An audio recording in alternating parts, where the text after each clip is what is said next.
వారిద్దరూ భార్యాభర్తలు. వయసు పైబడింది. సొంతింట్లోనే ఉంటూ తోచిన పనులు చేసుకుంటున్నారు. ఓ రోజు అనుకోని అతిథి వారింటికొచ్చాడు. బాగున్నారా అంటూ పరిచయం చేసుకొని తనకు కావలసిన పనిని ఇప్పించాలని కోరాడు. అబ్బే, మా దగ్గర ఏముంది బాబు అంటే, సరే తెలిసిన వారి దగ్గరైనా అడిగి చూడండి అని చెప్పి వెళ్ళిపోయాడు. అలా 2 రోజులు వారి ఇంటికి వచ్చిన ఆ యువకుడు 3వ రోజు ఏమాత్రం ఊహించని పని చేశాడు. దీంతో బిత్తరపోవడం దంపతుల వంతైంది. అసలు ఇంతకీ ఎవరా యువకుడు? ఈ వృద్ధ దంపతుల ఇంటికే ఎందుకు వచ్చాడు? ఏం చేశాడు?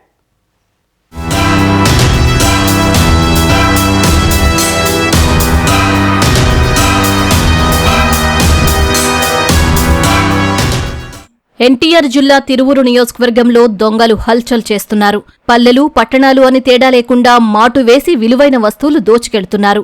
గత నెలలో విస్సన్నపేట, చీమలపాడులో వరుస దొంగతనాలకు పాల్పడిన ముఠాలు కొన్ని రోజుల తర్వాత మరోసారి రెచ్చిపోయారు. చిక్కుళ్లగూడెంలో గొలుసు చోరీకి పాల్పడ్డారు.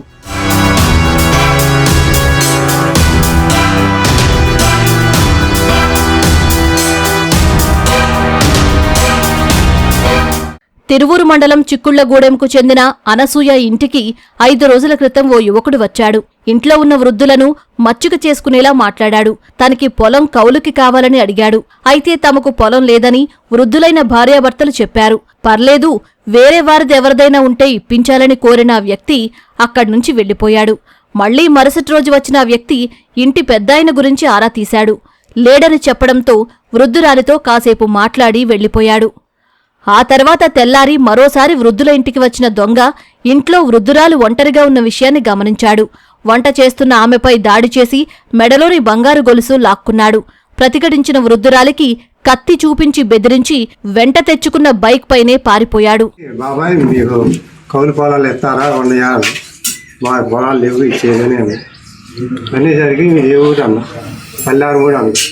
పల్లారుమూడులో ఎవరు మాకు తెలంలో లేరు అన్న. మీ ఇంటి పేరు ఏంటన్న? దేవరపల్లి అన్నాడు. దేవరపల్లి అంటే దేవరపల్లి వాళ్ళు ఎవరు లేరు అన్న. అనేసరికి మళ్ళీ ఏమంటే ఇక బండి ఎక్కిండి వెళ్ళిపోయింది. వృద్ధురాలి ఇంటి నుంచి దొంగ పారిపోతున్న క్రమంలోనే స్థానికులు అతన్ని వెంబడించారు. అయినప్పటికీ దొంగ దొరకలేదు. కూర చేస్తామని గ్యాస్ వెలిగించి నూనె వేసి కళాయి పెట్టి నా హనుమాలకు వచ్చాడు. భుజాల మీద 2 చేతులు వేసాడు, డొల్లిచ్చాడు, గుండ్ల మీద కాలు పెట్టాడు. తాడు లాగితే తెగపోతే చాకు పెట్టుకోసి నేను కాలర్ పట్టుకొని ఆలాడి పట్టా కూడానండి. 2 పెద్దంగా అరుచుకుంటా ఏడుచుకుంటా చాకు ఇటు తిప్పబోయి తాడు చేతికి వచ్చాక లఘు చేశాడు. నేను ఎమ్మడి పడ్డా. జనమంతా ఎమ్మడి పడండు, నా తాడు తెంపిపోతున్నాడు అని బజార్కి బడిబిల్లిం కాడి కూరికే. 5 లక్షల విలువైన 6 కాసుల బంగారం దొంగిలించినట్లు వృద్ధురాలు బోరుమంది. బాధితుల ఫిర్యాదుతో తిరువూరు పోలీసులు కేసు నమోదు చేసి దర్యాప్తు ప్రారంభించారు.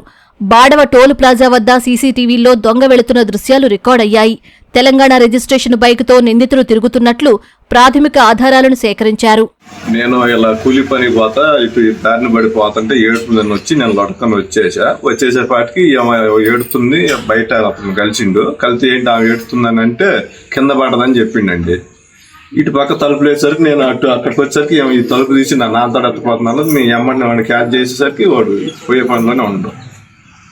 అది అక్కడ జనం ఉంటే జనాన్ని తీసుకొని కనూరు పోయాం మేము. వాడు పోయింది ఇటు అయితే కాలకట్టెక్కి పోయిండు. కనూరుకి వెళ్ళి పోయాం.